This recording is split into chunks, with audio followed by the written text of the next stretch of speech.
morning guys. So pirmi kita diri galabay sa may Luna Street na pas ano, pero nakipot kita nga daw madasig ang pag-construct sa building ngayon, no.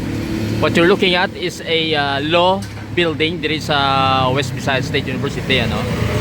To my right is ang aton bala guys nga overpass nga wala pa madimulis sa subong, no. Gin-picture man nato ina sa una pa, no. And then of course to my left is coming in from La Paz, ano. Makita nyo dira pakanto sa may Iloilo Sports Complex ang inang entrance.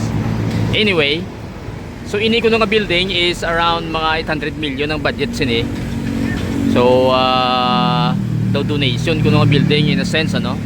And then makita nyo daw ang structure, I think daw Art Deco, no, kay daw French design. So makita nyo daw sa dalom guys, similar sa mga aton diri nga mga Art Deco nga mga buildings diri sa may downtown area, as well as atong Tiransa Tower naton daw ginadapt man Art Deco man, ano. So makita nyo dira nami ang iyang pasada, no. So may lobby sa daw lapad ang iyang lobby. Kung tanawon nyo is I think daw 1, 2, 3, 4 stories siguro ni 4-story building ni. Way back I think daw mga December 2024 daw gin groundbreaking, no. I'm not sure kung na-inaugurate na ini. Try ko pangita sa mga information sa internet ang yes ni nga mga, kung may mga makita kita ng mga gamay-gamay nga info bala guys, eh nakalabay ko diri do namin isa. So hopefully basi within 2026 ma-complete na ini, no. Daw gamay mo lang ning area daw, I'm not sure kung pila ka square meter, so try nato pangitaon. And then ang lunok diri sa kilid daw basta gin sapsapan lang gamay, pero wala gin tapas, ano, kay gin pabuhi lang nila gyapon kido namin magyapon tanawon sa kilid may mga kahoy pala guys. As well as if you remember sa una gi-construct man ining building dire, no. So may ara pa galing nga daw fencing ang mga GI, no, kagang kahoy gin retain man nila. So muna guys, nakalabay lang ko di kadali para lang makita nyo bilang may bago diri nga building sa may Luna. And then hindi man sa I think GI man nang yang atop makita man diri. Daw sa babaw daw may open, daw may somewhat like a mini gym. Amot ko makita nyo dira. Kung ako mag-interpret daw mini gym kay may atop na siya, no. Kagang iyang no, may mga kwarto-kwarto. So base diri ga held sa mga klase pala sa mga gakualo diri sa west, ano, kay daw low building ko na ini. Based sa aton yung mga info nga nakuha online, no. May canopy ni sa tubang. Kita nyo na may canopy sa guys. So may overhang sa nga gamay, and then may stairs ini sa tubang man. So sige-sige pa. Recently lang ikakas ning iyang fencing day mga GI, no. Gina-open na nila, kaya kung maglabay ka di hindi mo matiparan ante may fence lang eh. Pero actually kung may open mo na namin yung design nila sa building. Though simple lang, Art Deco daw French yan, no. So mo lang yun ang iyang simple nga design diri. It's a sunny day today, so nakalabay lang kita diri, nakita nato nga namin ang iyang pag ano.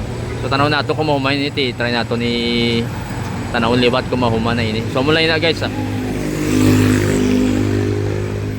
Okay guys, so nag-swing lang kita di across, ano, medyo lunahan lang gamay ito sang low building sang west, no.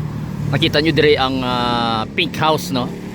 I think if I'm not mistaken, si John G. Lopez ang tagiya sini. So dilapidated na si Subong, kaya I think napatay na siya, no. So sang una shiny pink Barbie style na di ang motif sang balay ngani, no.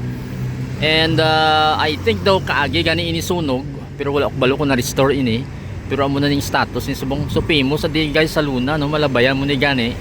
Shiny pink gini, baby pink nga colorful nga balay, no.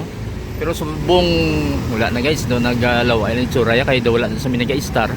So wala na sa minaga-maintain, no. So namin isa tani nga pink house diri sang una. Pamo nang itsuraya Subong.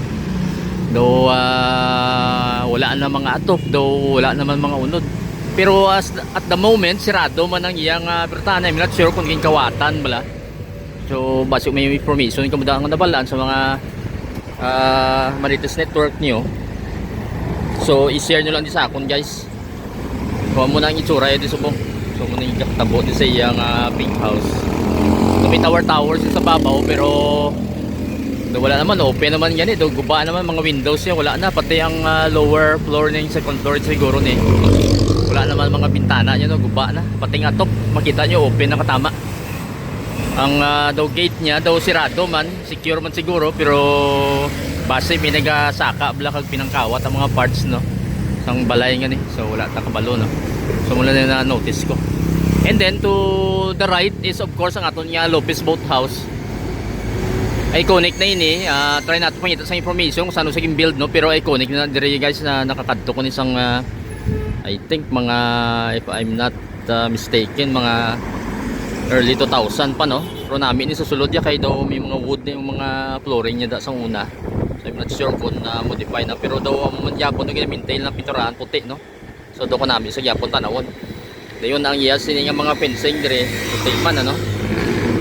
So muna ang itsura niya. Try ta pangita sa picture sa internet kay namin isa guys ang building yan iconic na ina diri kag isa daw ginahimo ko nga tourist attraction din no. May mga bisita guro kay may daw may mga tour guides.